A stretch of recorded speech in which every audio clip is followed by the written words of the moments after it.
हरिवंश महाराज जी महाराष्ट्र की पारंपरिक कीर्तन भक्ति जो संत तुकाराम जी ने श्री पांडुरंग भगवान को अर्पण की और घर घर में भागवत धर्म पहुंचा, ये कीर्तन सेवा करने का सौभाग्य प्राप्त हुआ है। महाराज जी, आपका कहना है कि संत तुकाराम जी ने एक अभंग में गाया है, आपने अभंग लिखा है अवधि भूते सामने ऐसा करके, उसका ज्ञानेश्वर जी की समाधि की प्रदक्षिणा करते हुए संत तुकोबा जी ने देखा कि पीछे खेत में चिड़िया दाना चुग रही थी और तुका जी जब गए वहां तो उनको आते देख सब उड़ गई। वो रोते हुए विठ्ठल भगवान को पूछते हैं कि सारे चराचर में आप ही एक समाये हो, तो ये द्वैत कैसा? श्री भगवान ने कहा, श्री भगवान ने उनका द्वैत भाव दूर किया और सारे पशु पंक्षियों में वही चैतन्य अनुभव हुआ उनको। बोलते भगवान ये अद्वैत अनुभूति कैसे प्राप्त हो साधक को, किस चराचर में वही अनुभव में आ जाए?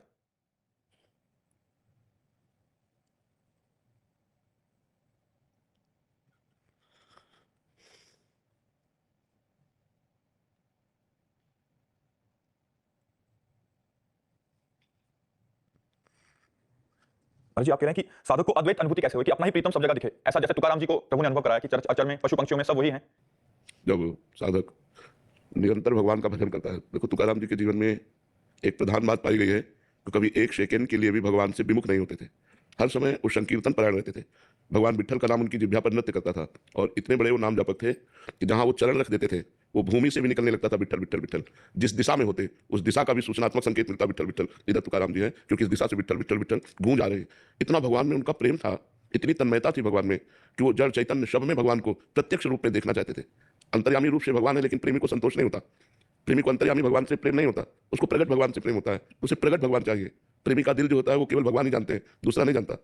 वो किसी वस्तु व्यक्ति स्थान का प्रेमी नहीं है, वो सर्वलोक महेश्वर भगवान का प्रेमी है।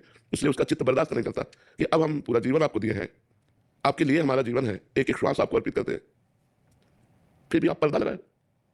कहीं स्त्री शरीर का पर्दा, कहीं पुरुष शरीर का पर्दा, कहीं पशु पक्षी का पर्दा, ये कब तक चलेगा?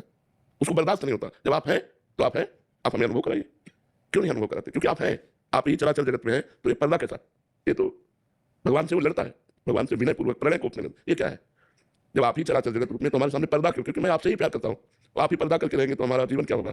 इसलिए उन महापुरुषों की दृष्टि में जो गीता जी में लिखा है, जो माम पश्यति सर्वत्र सर्वम च मयि पश्यति तस्याहं न प्रणश्यामि सच में न प्रणश्यति, जो मुझे सर्वत्र देखता है, सब में देखता है और सबको मेरे में देखता है, मैं उसके नेत्रों से कभी ओझल नहीं होता और वो मेरे नेत्रों से कभी ओझल नहीं होता।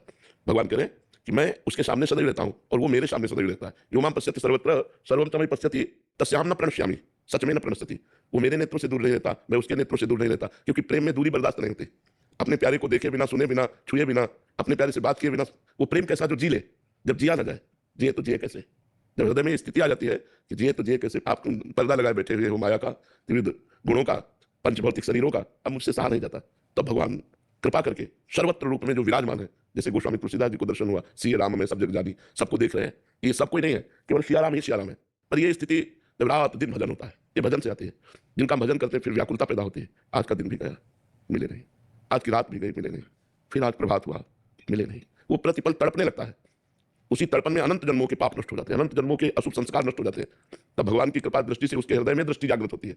ये बाहर दृष्टि से दर्शन नहीं होता, इससे माया में दर्शन होता है। जब हृदय के नेत्र खुलते हैं तो वो इन्हीं नेत्रों से देखता है, चराचर जगत में मेरा भगवान समाया हुआ है। एक बार जिसकी दृष्टि श्री भगवान में पड़ गई, फिर उसकी दृष्टि और कुछ देखने लायक नहीं रह जाती। जाको मनमोहन दृष्टि पड़े, सो तो भयो सावन को आंधरो, सुझे रंग हरे हरे। जिसकी दृष्टि में श्याम सुंदर एक बार आ जाते हैं, वो दृष्टि और कुछ देखने लायक नहीं रहती। जैसे सावन में कोई अंधा हो जाए तो चूंकि हरी भरी प्रकृति को देखकर अंधा हुआ था, तो वो 12 महीना उसको हरा भरा ही नजर आएगा, क्योंकि उसी में अंधा हुआ था। ऐसे ही जड़ चैतन्य कछु नहीं दिखत, जित दिखत तित श्याम खड़े, विवहल विकल संभार नतन की, घूमत नैना रूप भरे, जाको मनमोहन दृष्टि पड़े, सो तो भयो सावन को आंधरो, सुझत रंग हरे हरे। करनी अकरनी सब विधि भूले, विधि निषेध सब रहे धरे, नरहरिदास ते भय बावरे, जे यहाँ प्रेम प्रवाह परे। जो भगवत प्रेम प्रवाह में जिनका चित्त पड़ जाता है, जिनकी दृष्टि में एक बार श्याम सुंदर आ जाते हैं, तो जैसे सावन के अंधे को हरा ही हरा सूझता है, ऐसे जड़ चैतन्य कछु नहीं दिखत, जित दिखत तित श्याम खड़े। न जड़ है न चैतन्य है, सच्चिदानंद श्याम है। अभी श्याम नहीं दिखाई दे रहे, जड़ चैतन्य दिखाई दे रहा है, फिर केवल श्याम दिखाई देते हैं। जैसे गोपी जनों को वो कहने जित देखो तित श्याममयी है, मैं जिधर देखती हूँ उधर श्याम सुंदर ही श्याम सुंदर दिखाई। ये भजन से आता है। जब रात दिन हम भगवान का भजन करते हैं और अपने मन को बचा के रखते हैं कि किसी से प्यार न कर पाए, तो वो तड़पता हुआ हृदय, वो तड़पता हुआ मन जब भगवान में लगता है, तो ऐसे लगता है जैसे बड़े जलाशय को पाकर के मछली, जैसे समुद्र को पाकर के मछली किलोले करती है। सुखी मीन जहां नीर अगाधा, जिम हरि शरण एको बाधा, फिर वो आनंद मगन हो जाता है। पर वो निरंतर भजन के प्रभाव से ऐसी स्थिति आती है, वो छोटी मोटी स्थिति नहीं है। सर्वत्र भगवान का अनुभव कर लिया, वो मुक्त पुरुष है, वो परमहंस है, वो जीवन मुक्त पुरुष है। वो लोक के लोक तारने की सामर्थ्य रखता है। वो इतनी सामर्थ्यवान, मम भक्ति तो भुवनम पुनातु, जो मेरी भक्ति से युक्त हो जाता है, लोक के लोक को पावन करने की सामर्थ्य रखता है। उमेश जी।